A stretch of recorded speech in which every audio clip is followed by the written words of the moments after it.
All right, you're listening to On Deck, presented by Amazing Met Zone. I'm Phil from Shirley with my boy, Drew Minotti 82. What up, Drew?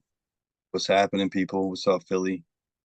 In honor of Jalen Brunson being named captain, we were talking. We were like, "Hey, let's do a top five captains in New York history in any sport." Um, I'm going to start my number five. He's a new captain. He's only been captain for two seasons now, and that's Aaron Judge. In my lifetime, I feel like he's one of the best captains that I've seen. He's probably the best player as a captain. He's amazing. But just seeing the issues that he's dealt with, Glaber, some of the issues that have happened on the team, and just he always is the guy to go there and squash it. Plus he's 6'7". No one's messing with this guy. He's a monster. Aaron Judge, my number five, top five captains. He always has a smile on his face, always in a good mood. You never like shake him. I feel like that's the type of want leading your team. Um, Last season he put on, man, to get that contract. Like it's insane what he did. And this year he's still following through with, getting that money. He's still playing great. And like you said, man, I don't think I've ever seen him not smile. Like the only time Yeah. when he got hurt and ran into, that was it. But yeah. Number five for me is one of the best shutdown corners in the league ever history, Darrell Revis. Led the Jets to two AFC championships. I was looking at stats from his 2009 season where gave up less than 35 yards to guys like Andre Johnson, Randy Moss twice, Ocho Cinco, Steve Smith, Corey Holt, Reggie Wayne, like guys that were insane. And like I feel like he was never really flashy. He just got the job done. Revis Island, insane. My number five, easily on top captain in New York history. My number four is a guy, probably one of my favorite players of all time, an amazing captain for the New York Mets, and that's David Wright. He was even a captain for Team USA when they did the World Baseball Classic, known as Captain America, too. So he's got to be on my list. Just a great leader. Feel like he was such a great leader for the Mets all those years, bringing in the young players, letting them, like, teaching them kind of how to deal with just this New York pressure and the New York media. Class act guy. Got to be on my list. Number four, David Wright. Yeah, man. Piggyback off you. My number four is David Wright. I wanted to put him higher on the list, but I felt like I was being a homer. Yeah, no, he's just still the face of the franchise, right? Besides Piazza, like who's like Mr. Met right now? It's definitely David Wright. Like his seasons that he played that weren't injured.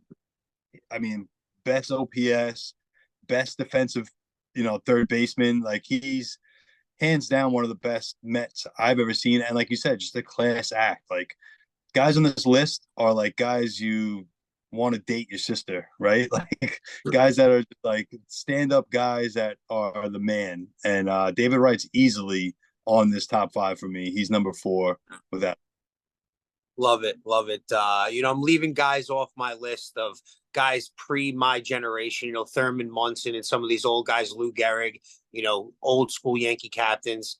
I just feel like I didn't see them play, so I got to leave them off my list. My number three is a guy who I didn't get to see play live, but I've watched so much about him and just the leader that he was on the field and off the field. You talk about guys wanting to date your sister, though. I probably don't want this guy dating my sister, and that my number three is Keith Hernandez.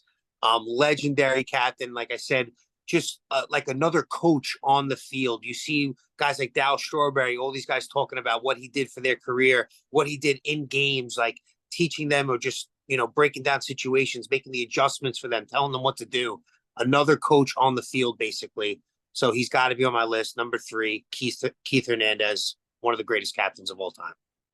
Yeah, it's phenomenal, man. Like I felt like I didn't want to put two Mets on my list, but like I had to pick between Keith and David, and it wasn't easy. It wasn't easy, like you said. Like the stuff he did, maybe it was the dating the sister thing that kept him off my list. But no, I mean Keith Hernandez is amazing. He's what you want as a captain.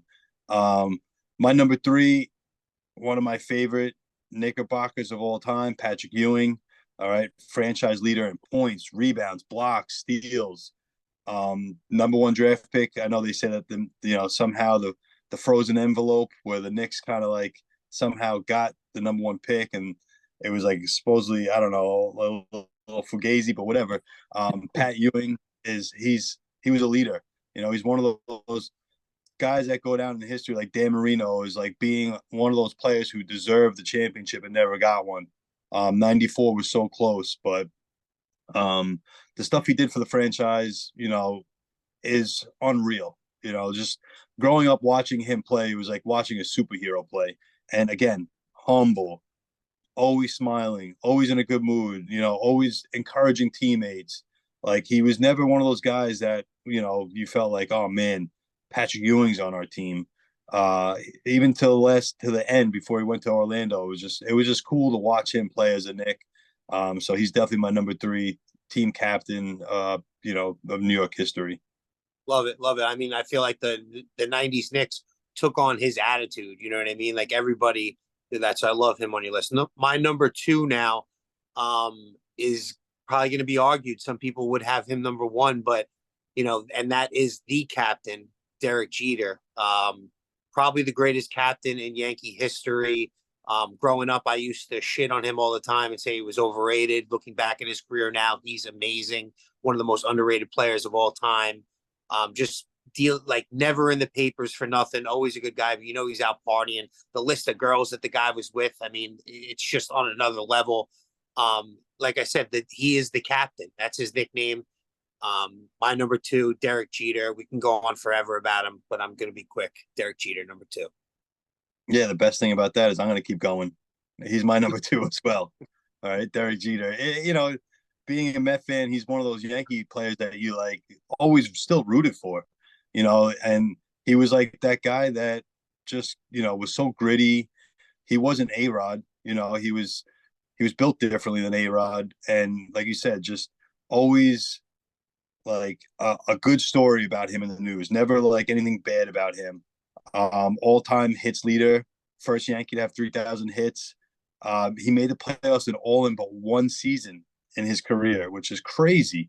Those numbers, like you said, I mean, it's hard, like us Met fans, like to give any Yankees credit, and to give him amount of credit that he gets is insane. I feel like Yankee fans kind of say the same thing about David Wright. It's like one of those guys like you want to hate him, but you can't. You can't hate Derek. Yep. But yeah, he's without a doubt my number 2, hands down. Could have been my number 1. I feel like my number 1 is going to be your number 1. The only good thing about this is when I make the graphics, it's a little easy because we have. And But go ahead. my number one, I feel like he would be number 1 in all of sports. I think he's the best leader in the history of sports. Just what he did for the city of New York, and that's Mark Messier, the captain. Him coming to the Rangers in '94 and '93, but what he did in '94 was so legendary.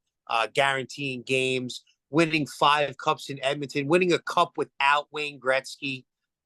Just you can go on and on about the guy. He is the definition of a leader. Like I said, I think he's the best leader in all of sports, the best captain. So he's got to be my number 1. We were lucky to have him, and that's Mark Messier, my number 1. I mean, 3 out of 5 right here. Same. Mark Messier is my number 1. I remember being in 7th grade in '94 and watching that cup and just being like, this is special. Like, this guy is special. Him coming to the team was special. I mean, they have a leadership award now named after him in hockey. Like, like that's how legendary he is. And for what he did to New York, he'll live on forever as like Joe Namath status, where, like you said, that guarantee of Game 6 Devils, and then him showing up, scoring a hat trick. Like, it's like, it's crazy to see, like, guys make guarantees all the time now, but seeing him play was just unreal. And like you said, winning a cup without Gretzky in Edmonton, and then coming to New York with Gretzky, and it was cool, man, just to see like that time. They compared a lot of this season to that, the Rangers and the Knicks. And just that '94 season with the Rangers and the Knicks was legendary. And yeah, Mark Messier, without a doubt, is my number 1 easily. He's that guy. He's that guy for sure. Love it, love it. We want to hear your top 5s in the chat. Like I said, had to leave out Thurman Munson. I know my dad's going to kill me for it. We want to hear your comments. We want to see your lists. Who's your top 5 captains New York history? Thank you, everybody, for all the support. We'll be back with more. Let's go, Mets. I mean, I'm so bad at like doing I think this.